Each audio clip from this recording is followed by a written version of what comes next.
రంగారెడ్డి జిల్లా చేవేళ్ల ప్రభుత్వ ఆసుపత్రిలో పోస్టుమార్టం పూర్తయిన అనంతరం మైనర్ బాలిక ఆమె తల్లి నాయనమ్మ మృతదేహాలను అంబులెన్స్లలో షాబాద్కు తరలించారు.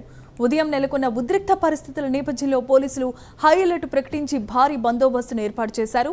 వైద్య పోలీస్ అధికారుల పర్యవేక్షణలో మృతదేహాల తరలింపు ప్రక్రియ కొనసాగింది. షాబాద్లో ఎలాంటి అవాంఛనీయ సంఘటనలు చోటు చేసుకోకుండా పోలీసులు అప్రమత్తంగా వ్యవహరిస్తూ భారీ భద్రతల మధ్య అంత్యక్రియలు నిర్వహించేందుకు అన్ని ఏర్పాట్లు పూర్తి చేస్తున్నారు. ఇదే అంశానికి సంబంధించి మరిన్ని అప్డేట్స్ ను మా కరెస్పాండెంట్ కుమార్ ఫోన్ ద్వారా అందిస్తారు. కుమార్, చెప్పండి. Thank you Jemimah. అయితే ఈ రోజు రంగారెడ్డి జిల్లా షాబాద్ లోని ఏదైతే ఒక దారుణం చోటు చేసుకుంది.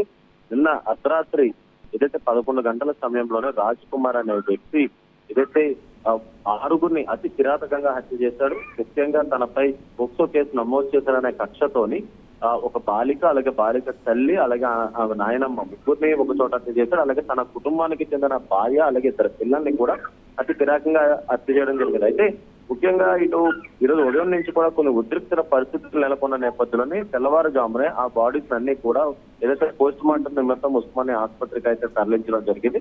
అయితే కొద్దిసేపటి క్రితం పోస్ట్ మార్టం పూర్తవడంతో కూడా పోలీసులు బాడీస్ అన్ని కూడా షాబాద్ అయితే తరలించడం జరిగింది. అయితే ముఖ్యంగా భారీ బందోబస్తు నడుమ ఈ డెడ్ బాడీస్ అన్ని కూడా ఏదైతే షాబాద్ అయితే తరలించడం జరిగింది. ఎందుకంటే ఈ రోజు ఉదయం నుంచి కూడా అటు ఉన్న గ్రామస్తులు కావచ్చు, చనిపోయిన వారి బంధువులు కావచ్చు, అందరూ కూడా ఆందోళన వ్యక్తం చేస్తూ కూడా రోడ్డుపై బైఠాయించి నిరసన వ్యక్తం చేశారు. అయితే నిందితుడిని వెంటనే పట్టుకొని కఠినంగా శిక్షించాలి, అలాగే బాధిత కుటుంబాలకు న్యాయం చేయాలంటూ కూడా పెద్ద ఎత్తున ధర్నా చేసిన నేపథ్యంలోని ముఖ్యంగా ఈ రోజు ఉదయం నుంచి కూడా అక్కడ ఉద్రిక్త పరిస్థితి నెలకొంది. ముఖ్యంగా ఈరోజు షాబాద్ పోలీస్ స్టేషన్ ఎదుట కూడా భారీ ఎత్తున ధర్నాకు దిగారు. అలాగే మరొక పక్క నిందితుడు రాజకుమార్ ఇంటిని కూడా తగలబెట్టేందుకు కూడా మృతులకు సంబంధించిన బంధువులు కూడా ప్రయత్నించిన నేపథ్యంలోని ముఖ్యంగా హై అలర్ట్ అయితే పోలీసులు అయితే ప్రకటించారు. అయితే కొద్దిసేపు క్రితం పోస్ట్ మార్టం పూర్తవడంతో కూడా వాళ్ళ డెడ్ బాడీస్ అన్ని కూడా ఏదైతే భారీ బందోబస్తు నడుమ షాబాద్ కి తరలించడం జరిగింది. అయితే ముఖ్యంగా పోక్సో కేసు నమోదైంది అనే నేపథ్యంలోని కక్ష పెంచుకుని 2 నెలలు జైల్లో ఉన్న నిందితుడు బయటకు వచ్చిన తర్వాత పక్క ప్రణాళిక చేసుకొని బాలికని, అలాగే బాలిక తల్లిని, అలాగే నాయనమ్మను కూడా అతి కిరాతకంగా హత్య చేశాడు. అయితే బాలికని హత్య చేసే ముందు తనను 3 కిలోమీటర్ల దూరంలో ఉన్న ఒక చెరువు దగ్గర తీసుకెళ్లి అక్కడ హత్య చేయడం జరిగింది. అయితే ఆ తర్వాత నేరుగా తన ఇంటికి వెళ్ళడం, అలాగే పిల్లల్ని చూస్తానని ఇంటి లోపలికి వచ్చి భార్యను కూడా ఒక్కసారిగా హతమార్చాడు. అయితే నిద్రిస్తున్న పిల్లల్నిద్దరినీ కూడా అతి కిరాతకంగా చంపేశారు.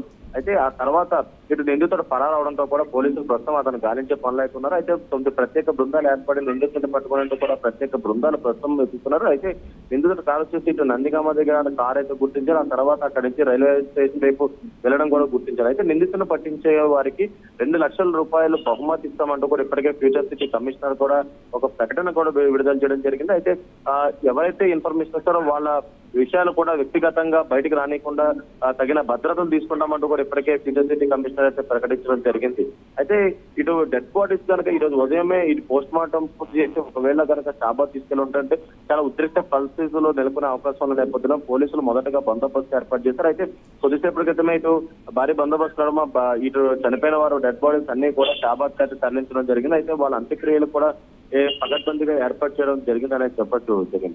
Right, thanks for the updates Kumar.